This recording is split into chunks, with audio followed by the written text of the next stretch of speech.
أغلبنا معاه تليفون إن ما كانش كلنا بنعتمد على التليفون بشكل كلي وجزئي، سواء في التصفح أو في اللعب أو في المكالمات والقائمة تطول. ولكن بعد التطور اللي الواحد بيشوفه في السمارت فون، هنيجي في يوم من الأيام ونشوف في الكمبيوتر والتليفون نفس الاستخدامات وند بند. عشان نفهم الموضوع لازم الأول نفرق بين الكمبيوتر والتليفون. التليفون بشكل عام مش متوجه لحتة الشغل قوي، ولكن حاليا في بعض البرامج اللي ظهرت على الساحة زي كاب كات ولايت روم ولايت موشن وفي ان، البرامج ديت بتنافس جدا بالنسبة للكمبيوتر، وبتنافس الكمبيوتر في حتة الشغل.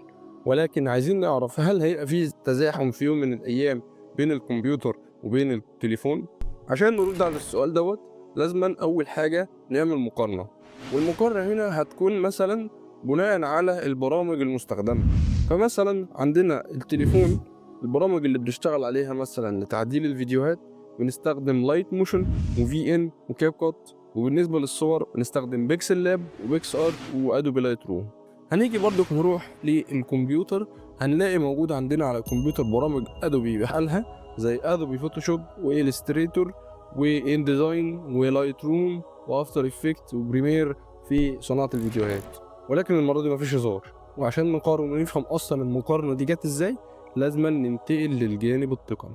السمارت فون بتشتغل بنظام تاني وتركيبة تانية غير الكمبيوتر، بحيث ان معالجات التليفون بتكون اصغر حجم واقل استهلاك للطاقة عشان بطاريات الهاتف، وده اللي هو نظام ارم. مثلا عندنا معالجات سناب دراجون اللي موجودة في كل ماركات التليفونات عموما. اما بالنسبة للكمبيوتر فهو بيشتغل بنظام الاكس 86 او بالعربي الاكس 86، اللي هو كل حاجة منفردة عن بعضها. وليكن مثلا انت رايح تشتري كمبيوتر جديد، هتروح تشتري الرام لوحدها والبروسيسور لوحدها وكارت شاشة لوحده، وهكذا، على عكس التليفون اللي كل حاجة مدمجة على بوردة واحدة ولكن في صورة شيبات صغيرة. ايه الفرق بينهم؟ الفرق بين الكمبيوتر والتليفون فرق شاسع، بحيث ان الكمبيوتر ممكن تحدث فيه، ممكن عندك مميزات تانية زي التحديثات، زي مثلا نظام التشغيل، إمكانية تغيير نظام التشغيل وغيره، وقائمة تطور. اللي احنا شرحناه في المقارنة اللي فاتت. طيب لو جينا نتكلم على مميزات التليفون أو مميزات السمارت فون، فإن مميزات السمارت فون كتيرة. أول حاجة سهولة التنقل بيه، لأن طبعا التليفون بيبقى موجود في إيدك، وأصبح معظم التليفونات دلوقتي قوية جدا إن أنت تعتمد عليها في الشغل.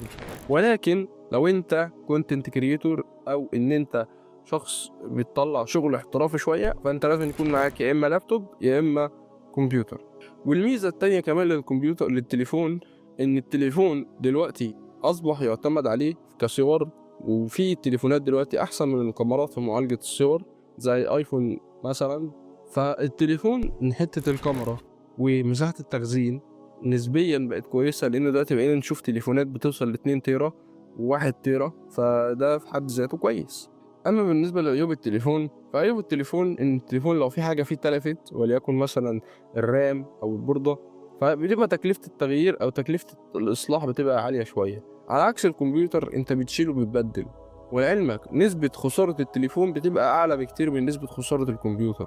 فليكن مثلا إن أنت راجل بتعتمد على التليفون في الشغل وضاغط عليه جامد في الشغل، فأصبح دلوقتي إن الكمبيوتر هيسند معاك في الشغل. أول حاجة، تاني حاجة هيوفر عليك درجات الحرارة.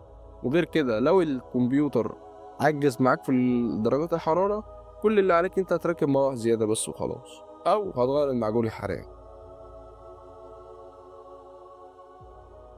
الكمبيوتر مهما اختلفت قطعه ومهما اختلفت اسعاره، في الاول وفي الاخر انت بتفصل جهازك على مزاجك.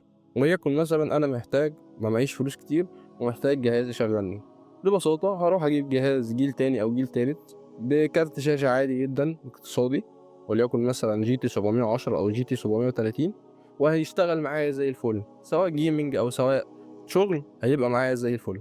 بالنسبة لبقية مميزات الكمبيوتر، فالكمبيوتر مميزاته كتير. وليكن مثلا عندك قابلية في التطوير. أنا مثلا عايز أطور الجهاز بتاعي، وليكن عايز أزود رامات، كل اللي عليا هروح على أي مول أو أي محل مختص في الحاجات دي، وهجيب الرامة أو هجيب اللي أنا عايزه وأركبه في الجهاز بكل بساطة. وغير كده قابلية الصيانة، فالكمبيوتر قابل للصيانة وأعطاله مش كتير. حتى لو أعطاله كتير، كل اللي عليك هتغير القطع اللي فيها أعطال كتير وتجيب مكانها قطعة تانية، على عكس التليفون، لو البوردة باظت التليفون ديد خلاص ما بقاش له لازمة. فدوت بيزود من احتمالية عدم تلفان الجهاز، وعمره الافتراضي بيبقى طويل.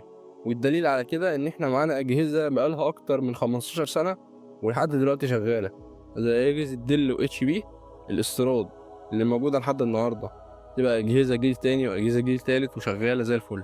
عيوب الكمبيوتر هي ان انت الاسعار مهما كانت متفاوتة، وحتى لو انت دخلت سوق المستعمل بتلاقي ان الكمبيوتر ممكن تلاقي فيه عيوب. فجت علينا فترة في مصر اصبحت كل كروت الشاشة اللي موجودة في السوق او معظمها متعدنة، مفيش مقارنة بين الاتنين، كل واحد عارف احتياجاته ايه وكل واحد عارف هو عايز ايه. فليكن مثلا انا مش محتاج ان انا اشتغل على الكمبيوتر، فانا بكل بساطة هفتح الكاب كات واصور الفوتج اللي انا عايز اعملها وهقصقصه وخلاص، شكرا على كده. ولكن لو انا هشتغل بشغل ادفانسد شويه، وليكن مثلا هعمل بريسيتس بالافتر افكتس او ان انا هعمل كاتس بالبريمير، فانا يستحسن ان انا اشتغل بالكمبيوتر. فطبعا الحاجات دي بتعتمد عليك انت. اسف على الاطاله وشكرا ليك، ويا ريت تعمل لايك وسبسكرايب عشان خاطر غيرك يستفيد. كان معكم يوسف العربي، سلام.